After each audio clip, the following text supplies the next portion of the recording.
नमस्कार दोस्तों, स्वागत है आपका अपने चैनल हिंदू पर टीवी पर। दोस्तों, आज की इस वीडियो में हम दुर्गा सप्तशती के अध्याय तीसरा और अध्याय चौथे का पाठ एक साथ सुनाने जा रहे हैं। अध्याय तीसरे में माँ दुर्गा द्वारा महिषासुर और उसकी सेना का वध वर्णित है, जबकि अध्याय चौथे में देवताओं द्वारा की गई देवी की स्तुति का पावन वर्णन मिलता है। तो आइए श्रद्धा और भक्ति के साथ इस पाठ को सुनते हैं। यदि आपको यह वीडियो अच्छा लगे तो इसे लाइक करें, शेयर करें और चैनल को सब्सक्राइब करना ना भूलें। तीसरा अध्याय सेनापतियों सहित महिषासुर का वध। महर्षि मेध ने कहा, महिषासुर की सेना नष्ट होती देखकर उस सेना का सेनापति चिक्षुर क्रोध में भर देवी के साथ युद्ध करने के लिए आगे बढ़ा। वो देवी पर इस प्रकार बाणों की वर्षा करने लगा मानो सुमेरु पर्वत पानी की धार बरसा रहा हो। इस प्रकार देवी ने अपने बाणों से उसके बाणों को काट डाला तथा उसके घोड़ों व सारथी को मार दिया। साथ ही उसके धनुष और उसकी अत्यंत ऊंची ध्वजा को भी काटकर नीचे गिरा दिया। उसका धनुष कट जाने के पश्चात उसके शरीर के अंगों को भी अपने बाणों से बींध दिया। धनुष, घोड़ों और सारथी के नष्ट हो जाने पर वो असुर ढाल और तलवार लेकर देवी की तरफ आया। उसने अपनी तीक्ष्ण धार वाली तलवार से देवी के सिंह के मस्तक पर प्रहार किया और बड़े वेग से देवी की बाईं भुजा पर वार किया, किंतु देवी की बाईं भुजा को छूते ही उस दैत्य की तलवार टूटकर दो टुकड़े हो गई। इससे दैत्य ने क्रोध में भरकर शूल हाथ में लिया और उसे भद्रकाली देवी की ओर फेंका। देवी की ओर आता हुआ वो शूल आकाश से गिरते हुए सूर्य के समान प्रज्वलित हो उठा। उस शूल को अपनी ओर आते हुए देखकर देवी ने भी शूल छोड़ा और महाअसुर के शूल के 100 टुकड़े कर दिए और साथ ही महाअसुर के प्राण भी हर लिए। चिक्षुर के मरने पर देवताओं को दुख देने वाला चामर नामक दैत्य हाथी पर सवार होकर देवी से लड़ने के लिए आया और उसने आने के साथ ही शक्ति से प्रहार किया, किंतु देवी ने अपनी हुंकार से ही उसे तोड़कर पृथ्वी पर डाल दिया। शक्ति को टूटा हुआ देखकर दैत्य ने क्रोध से लाल होकर शूल को चलाया, किंतु देवी ने उसको भी काट दिया। इतने में देवी का सिंह उछलकर हाथी के मस्तक पर सवार हो गया और दैत्य के साथ बहुत ही तीव्र युद्ध करने लगा। फिर वो दोनों लड़ते हुए हाथी पर से पृथ्वी पर आ गिरे और दोनों बड़े क्रोध से लड़ने लगे। फिर सिंह बड़े जोर से आकाश की ओर उछला और जब पृथ्वी की ओर आया तो अपने पंजे से चामर का सिर धड़ से अलग कर दिया। क्रोध से भरी हुई देवी ने शिला और वृक्ष आदि की चोटों से उदग्र को भी मार दिया। कराल को दांतों, मुक्कों और थप्पड़ों से चूर्ण कर डाला। क्रुद्ध हुई देवी ने गदा के प्रहार से उद्धत दैत्य को मार गिराया। भिंडीपाल से वार्षक को, बाणों से ताम्र तथा अंधक को मौत के घाट उतार दिया। तीनों नेत्रों वाली परमेश्वरी ने त्रिशूल से उग्रास्य, उग्रवीर्य और महाहनु नामक राक्षसों को मार गिराया। उसने अपनी तलवार से विडाल नामक दैत्य का सिर काट डाला तथा अपने बाणों से दुर्धर और दुर्मुख राक्षसों को यमलोक को पहुंचा दिया। इस प्रकार जब महिषासुर ने देखा कि देवी ने मेरी सेना को नष्ट कर दिया है, तो वो भैंसे का रूप धारण कर देवी के गणों को दुख देने लगा। उन गणों में कितनों को उसने मुख के प्रहार से, कितनों को खुरों से, कितनों को पूंछ से, कितनों को सींगों से, बहुतों को दौड़ाने के वेग से, अनेकों को सिंहनाद से, कितनों को चक्कर देकर और कितनों को श्वास वायु के झोंकों से पृथ्वी पर गिरा दिया। वो दैत्य इस प्रकार गणों की सेना को गिरा देवी के सिंह को मारने के लिए दौड़ा। इस पर देवी को बड़ा गुस्सा आया। उधर दैत्य भी क्रोध में भरकर धरती को खुरों से खोदने लगा तथा सींगों से पर्वतों को उखाड़ उखाड़ कर धरती पर फेंकने लगा और मुख से शब्द करने लगा। महिषासुर के वेग से चक्कर देने के कारण पृथ्वी क्षुब्ध होकर फटने लगी। उसकी पूंछ से टकराकर समुद्र चारों ओर फैलने लगा। हिलते हुए सींगों के आघात से मेघ खंड खंड हो गए और श्वास से आकाश में उड़ते हुए पर्वत फटने लगे। इस तरह क्रोध में भरे हुए राक्षस को देख चंडिका को भी क्रोध आ गया और वो उसे मारने के लिए क्रोध में भर गई। देवी ने पाश फेंककर दैत्य को बांध लिया और उसने बंध जाने पर दैत्य का रूप त्याग दिया और सिंह का रूप बना लिया। और ज्यों ही देवी उसका सिर काटने के लिए तैयार हुई कि उसने पुरुष का रूप बना लिया, जो कि हाथ में तलवार लिए हुए था। देवी ने तुरंत ही अपने बाणों के साथ उस पुरुष को उसकी तलवार ढाल सहित बींध डाला। इसके पश्चात वो हाथी के रूप में दिखाई देने लगा और अपनी लंबी सूंड से देवी के सिंह को खींचने लगा और गरजने लगा। देवी ने अपनी तलवार से उसकी सूंड काट डाली। तब राक्षस ने एक बार फिर भैंसे का रूप धारण कर लिया और पहले की तरह चराचर जीवों सहित समस्त त्रिलोकी को व्याकुल करने लगा। इसके पश्चात क्रोध में भरी हुई देवी बार बार उत्तम मधु का पान करने लगी और लाल लाल नेत्र करके हंसने लगी। उधर बलवीर्य तथा मद से क्रुद्ध हुआ दैत्य भी गरजने लगा। अपने सींगों से देवी पर पर्वतों को फेंकने लगा। देवी अपने बाणों से उसके फेंके हुए पर्वतों को चूर्ण करती हुई बोली, ओ मूढ़, जब तक मैं मधुपान कर रही हूँ तब तू गरज ले, और इसके पश्चात मेरे हाथों तेरी मृत्यु हो जाने पर देवता गरजेंगे। महर्षि मेधा ने कहा। यूं कहकर देवी उछलकर उस दैत्य पर जा चढ़ी और उसको अपने पैर से दबाकर शूल से उसके गले पर आघात किया। देवी के पैर से दबने पर भी दैत्य अपने दूसरे रूप से अपने मुख से बाहर होने लगा। अभी वो आधा ही बाहर निकला था कि देवी ने अपने प्रभाव से उसे रोक दिया। जब वो आधा निकला हुआ ही दैत्य युद्ध करने लगा तो देवी ने अपनी तलवार से उसका सिर काट दिया। इसके पश्चात सारी राक्षस सेना हाहाकार करती हुई वहां से भाग खड़ी हुई और सब देवता अत्यंत प्रसन्न हुए तथा ऋषियों महर्षियों सहित देवी की स्तुति करने लगे। गंधर्वराज गान करने तथा अप्सराएं नृत्य करने लगी। तीसरा अध्याय संपूर्ण। चौथा अध्याय, इंद्रादि देवताओं द्वारा देवी की स्तुति।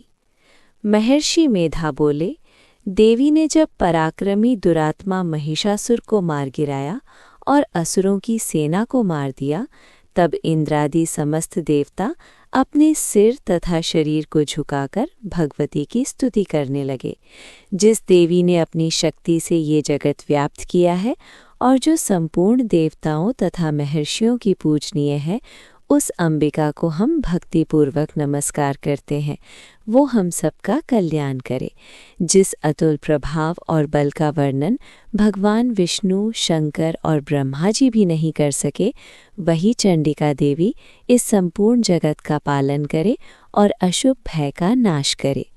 पुण्यात्माओं के घरों में तुम स्वयं लक्ष्मी रूप हो और पापियों के घरों में तुम अलक्ष्मी रूप हो, और सतकुल में उत्पन्न होने वालों के लिए तुम लज्जा रूप होकर उनके घरों में निवास करती हो।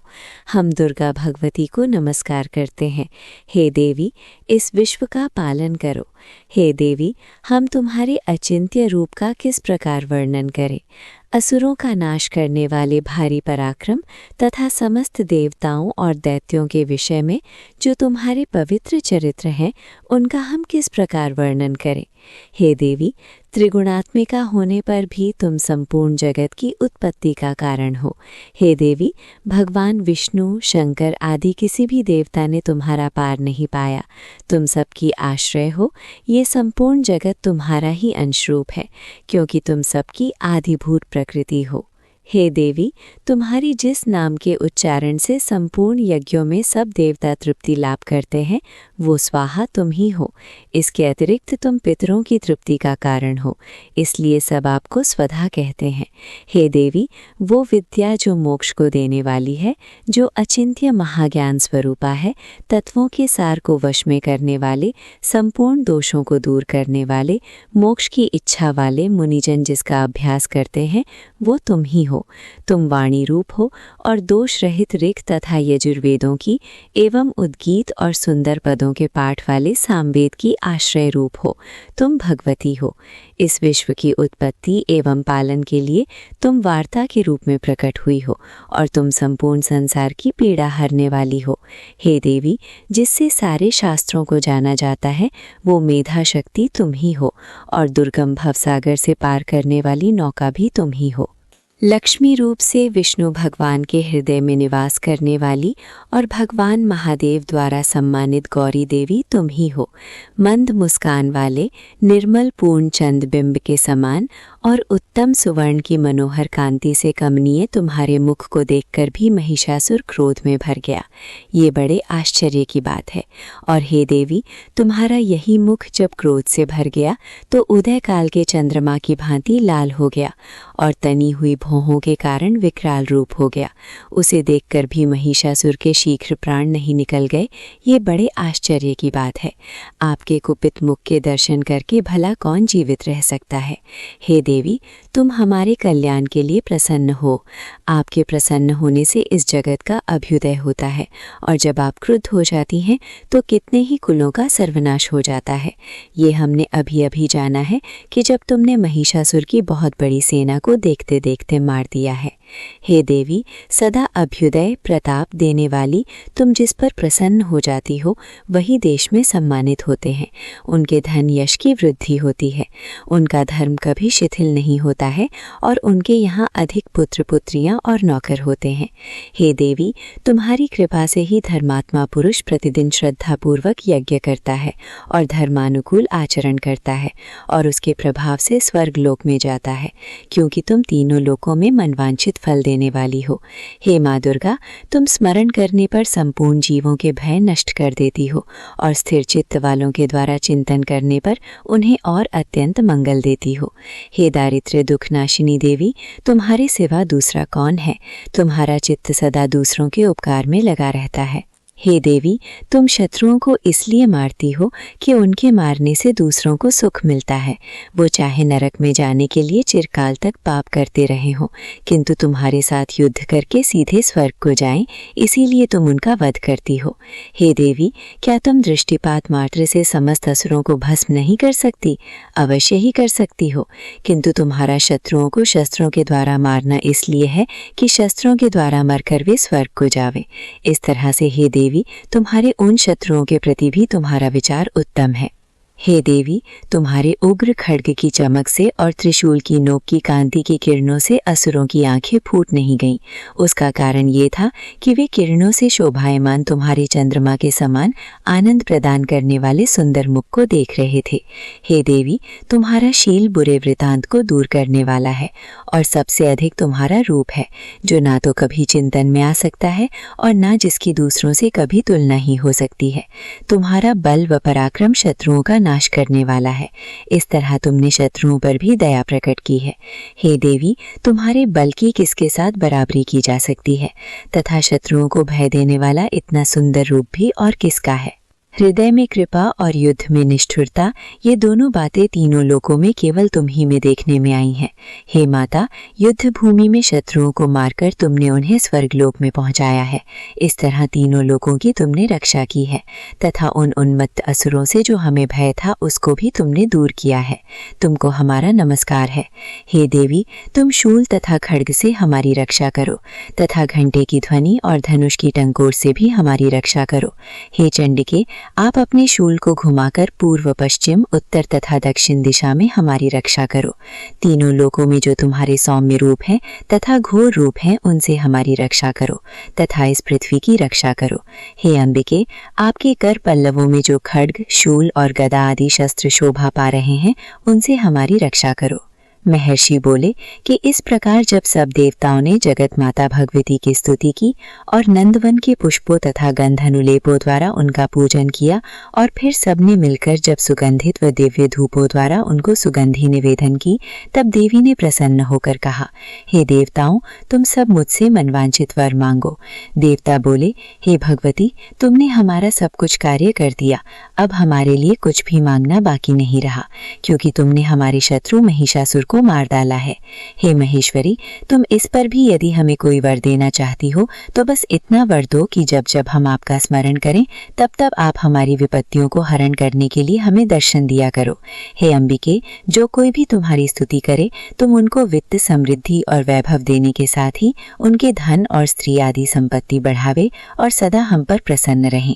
महर्षि बोले, हे राजन, देवताओं ने जब जगत के लिए तथा अपने लिए इस प्रकार प्रश्न किया तो बस तथास्तु कहकर देवी अंतर्ध्यान हो गईं। हे भूप, जिस प्रकार तीनों लोगों का हित चाहने वाली ये भगवती देवताओं के शरीर से उत्पन्न हुई थी, वो सारा वृतांत मैंने तुझसे कह दिया है, और इसके पश्चात दुष्ट असुरों तथा शुंभ निशुंभ का वध करने और सब लोगों की रक्षा करने के लिए जिस प्रकार गौरी देवी के शरीर से उत्पन्न हुई थी, वो सारा वृतांत मैं यथावत वर्णन करता हूँ। 10 चौथा अध्याय संपूर्ण।